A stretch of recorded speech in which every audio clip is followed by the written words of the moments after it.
Hey everybody, it's Friday, April 17th, 2026. I'm Allison Gill, and this is Beans Talk.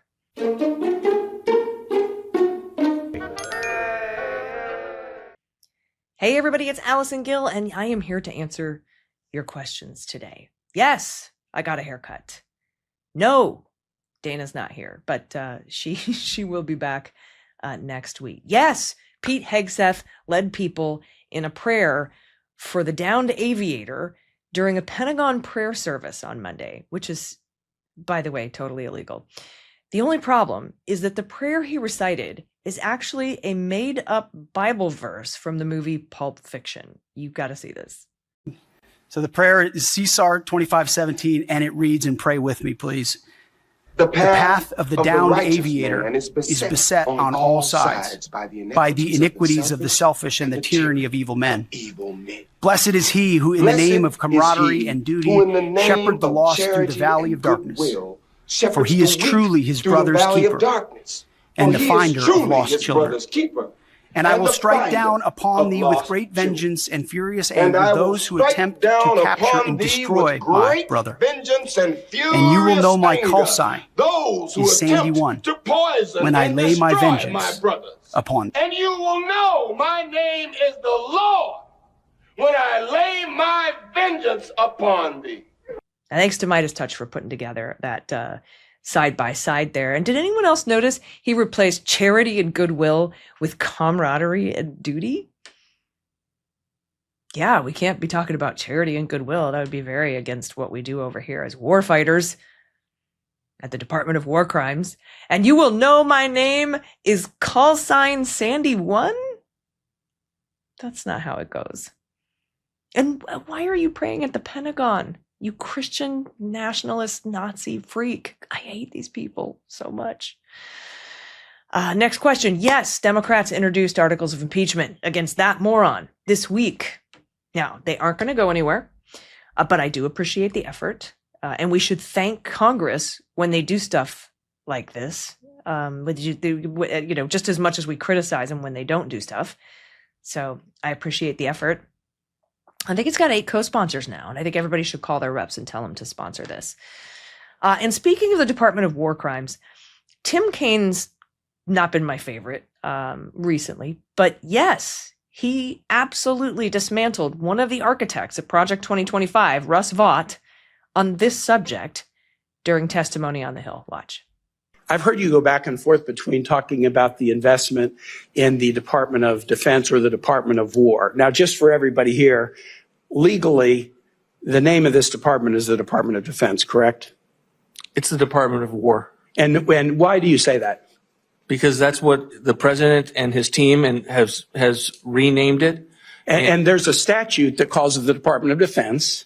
The president did an executive order saying the Department of War was a secondary title in September of 2025. Have you been instructed to use the phrase the Department of War? No, there's an executive order that goes through a You're legal just process. voluntarily complying with this whimsical cosplay. Let me ask you object to this. the word?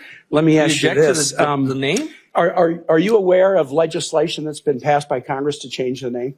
No, I'm just curious as to the extent to which I didn't realize this would be a debate, Senator. Well, I'm not debating you. I'm asking you a question. It's a hostile world out there. Are you aware? The president did an executive order. Are you aware of any bill to change the legal name of the department?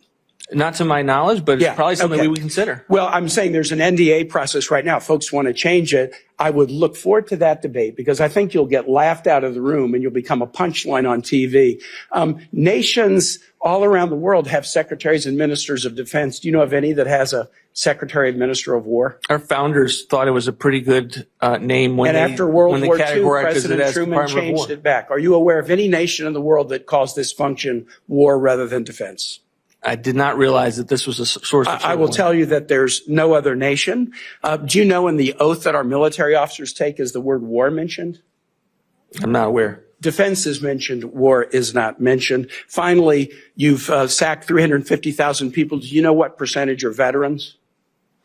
Senator, we have ensured that all of the veteran preferences are stuck to. 30% of the federal workforce is veterans. So when you fire 350,000 people, I think you have fired more veterans than any administration in the history of the United States. I yield back. That is fantastic. That is so well done. And I love at the end, he asked about gutting the Department of Veterans Affairs. He had him on his heels, back on his heels the whole time. I want to see more of that. I love that energy. Next up, yes, Candace Owens was right. The Secret Service found no credible threat at the Turning Point USA event in Athens, Georgia.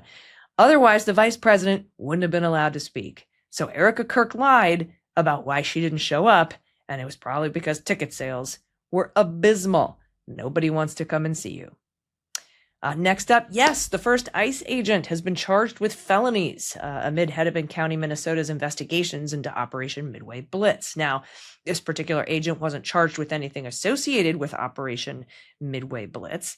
The officer, let's name him and shame him, by the way, Gregory Morgan Jr., was actually charged with pulling a gun on 2 people, pointing it at their heads during a road rage incident.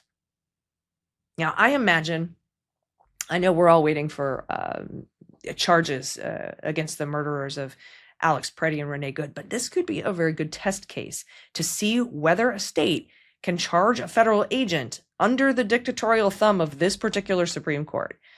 So I'm going to be very interested in this case and any other cases that come out of Hennepin County. And congratulations to DA Mary Moriarty for having the balls to bring these charges. There's a national warrant out for this guy's arrest.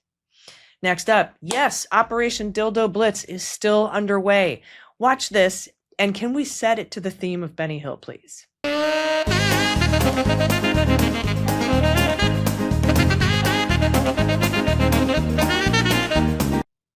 So that's just fantastic. Thank you so much, Operation Dildo Blitz. And speaking of dicks, do you remember last October when a woman in Alabama was arrested for wearing a giant inflatable penis costume and holding a sign that says, "No dictator"? And look, they took her away in cuffs. Look at this. Now, the next day, I posted on Blueski, as Senator Kennedy calls it, free the hashtag Alabama penis. Free the Alabama penis. Come on. That was October 19th. Well, guess what? The Alabama penis is free. A Fairhope municipal judge acquitted Renee Gamble of all charges after a 2-hour trial. On Wednesday, Fairhope City Attorney Marcus McDowell said he didn't believe the arrest involved any First Amendment violations. Quote, "There's no constitutional right to wear a total erect penis on the side of the road. I'm sorry." Well, sir, Marcus, apparently there is. Congratulations, Renee, on your acquittal. I can't believe this timeline we're living in. Anyway, thank you all so much for watching Beanstalk today. I know I'm sad that Dana's not here. She will be back on Monday or Monday. Anyway, she'll be back very soon. She's out doing incredible work, raising money and for incredible organizations. And so I always support everything that she does when she's out traveling and will always cover for her. So thank you, everybody. I will see you next week.